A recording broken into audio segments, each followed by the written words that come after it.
The telegram reached the Japanese Foreign Ministry in Tokyo on the morning of February 3, 1943. Ambassador Oshima Hiroshi, stationed in Berlin, reported something the Nazi regime was desperately trying to hide. The German Sixth Army, more than 290,000 soldiers, had been wiped out at Stalingrad. Only 91,000 half-starved survivors had surrendered the day before. It was Germany's first major defeat of the war, and Oshima's message exposed what German propaganda could no longer cover up. The Wehrmacht was not invincible anymore. Foreign Minister Togo Shigenori read the telegram again and again, then personally walked it to Prime Minister Tojo Hideki. Neither man spoke for several minutes. Japan's entire grand strategy was now shaking. The Tripartite Pact of 1940 had tied Japan, Germany, and Italy together on the idea that the Axis would dominate the world.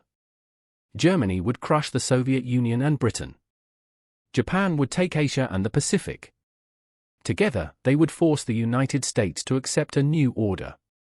But if Germany couldn't beat the Soviets, what did that mean for Japan's future? Tojo reacted quickly and publicly. 2 days later, at a press conference, he expressed Japan's deep sympathy for Germany's setback but insisted that nothing had changed.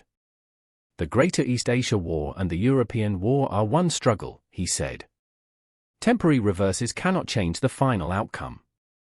Germany's spirit is unbroken, and Japan's commitment to the Axis is absolute. Newspapers printed his words. Radios broadcast them across the empire. But behind closed doors, Japan's leaders were having a very different conversation. Admiral Yamamoto Isoroku, commander of the combined fleet, had never believed Germany would win fast. He knew America well, he had studied at Harvard, served in Washington, and understood U.S. industrial power better than most Japanese leaders. When he heard the Stalingrad news, he was already struggling to hold Japan's collapsing perimeter in the Solomon Islands. He told his staff the truth: the Soviet Union would eventually turn its full power eastward. "We are now in a race," he said. "Can we secure our position before the Americans overwhelm us, and before the Soviets join the war?" He believed Japan had maybe 2 years.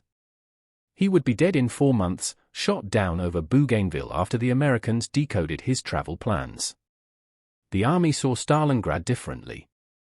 General Sugiyama Hajime insisted the German defeat was tactical, not strategic. He claimed the Wehrmacht still held huge territories and still outproduced the Soviets, though his intelligence was badly outdated. The army's view was simple: Japan had committed to war. There was no turning back. Honor demanded victory or destruction.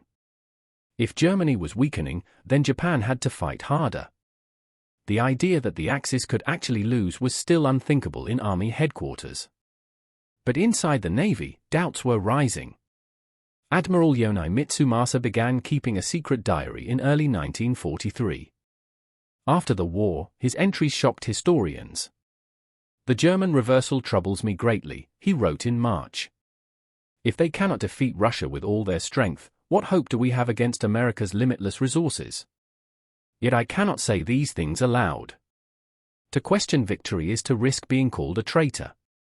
Meanwhile, Oshima, still in Berlin, kept sending optimistic reports. When the Afrika Korps surrendered in Tunisia in May, he wrote that it freed troops for the Eastern Front. When the Allies invaded Sicily in July, he praised German defenses. But Japanese analysts reading between the lines could see the truth: Germany was being worn down in a brutal war of attrition it could not win. The collapse of Italy in September 1943 forced Tokyo to confront reality. Mussolini was deposed, rescued, then turned into a German puppet. Italy was effectively out of the war. One of the Axis powers had fallen.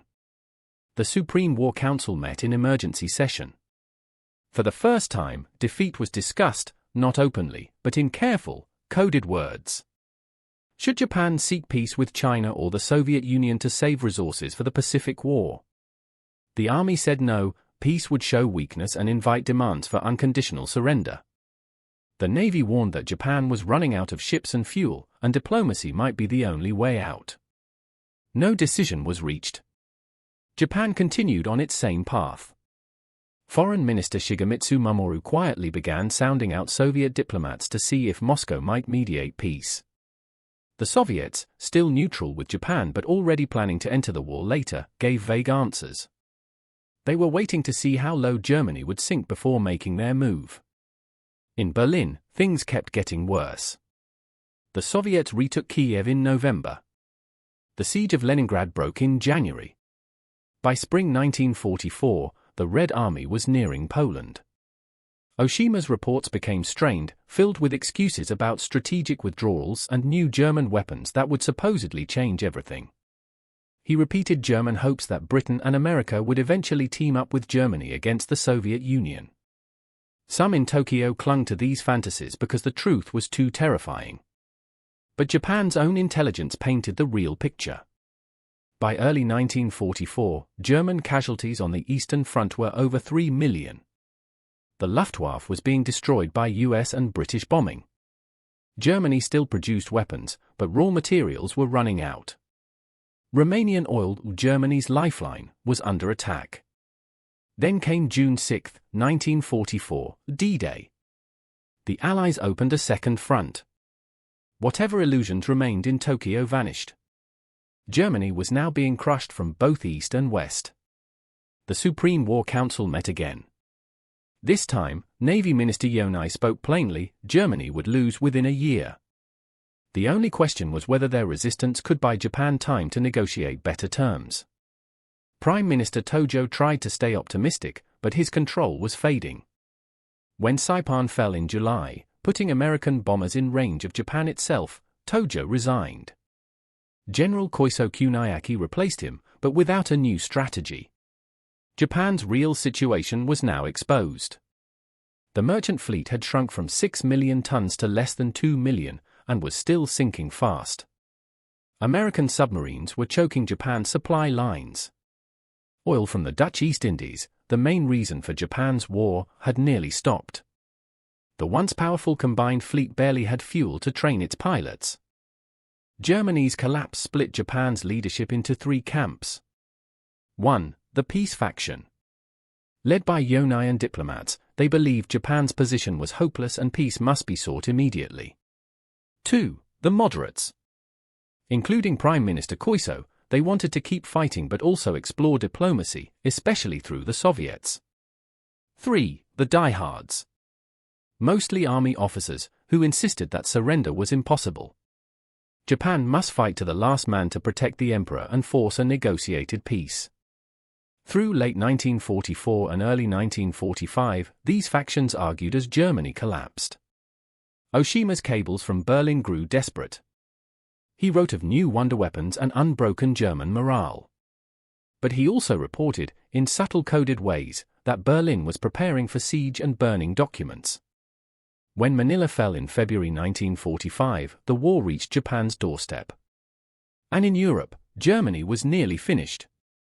The Soviets closed in on Berlin. The Western Allies crossed the Rhine. Germany was being crushed exactly the way Japan feared it would be crushed, trapped between America and the Soviet Union. On April 12, President Roosevelt died. Some in Tokyo hoped the new president might negotiate.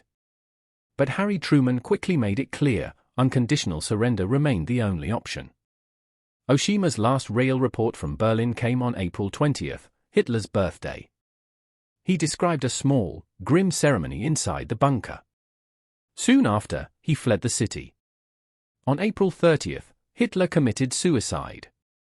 On May 7, Germany surrendered. Japan received confirmation on May 8. The cabinet met for 3 hours. The peace faction argued the war was now pointless. Japan stood alone against America, Britain, and soon the Soviet Union. The army rejected this completely. War Minister Anami Korechika said, "We did not fight for Germany. We fought for Japan, for Asia, for the emperor." Surrender, he said, meant spiritual death. They must fight on. Prime Minister Suzuki tried to balance both sides. He argued Japan's situation was different from Germany's because Japan defended its homeland and emperor. He suggested fighting on while searching for diplomacy. But only one mediator remained, the Soviet Union. Togo was ordered to approach Soviet Ambassador Malik. Japan offered huge concessions in Manchuria in exchange for Soviet mediation. The Soviets pretended to listen, but they had already agreed at Yalta to attack Japan 3 months after Germany fell. They were simply waiting. By June and July 1945, Japan's government was frozen by internal conflict. Cities were burning under American bombs. The population was starving. The army still talked about a massive final battle using civilians and kamikaze attacks. Emperor Hirohito, though silent publicly, privately wanted peace. He had read the reports of Germany's total destruction. He knew Japan would face the same fate. He feared Soviet invasion most of all. Then came August 6, Hiroshima. A single bomb destroyed the entire city. The Supreme War Council met, shaken. For the first time, the emperor spoke directly, urging acceptance of the Potsdam Declaration. Still, the army refused. They argued the Americans probably had only one bomb and Japan must fight on. On August 9, Japan's world collapsed. A second atomic bomb hit Nagasaki. And the Soviet Union invaded Manchuria with over 1 million troops, smashing the once glorious Kwantung Army in days. The council met again that night. The army still demanded to fight. The peace faction insisted it was suicide. At 2 a.m., helpless to break the tie, Prime Minister Suzuki turned to the emperor. Hirohito said he could not bear to see his people suffer any longer. Japan would accept surrender, with one condition: the emperor must remain. Army officers launched a coup to stop the surrender, even storming the imperial palace searching for the recording of the emperor's speech. They failed.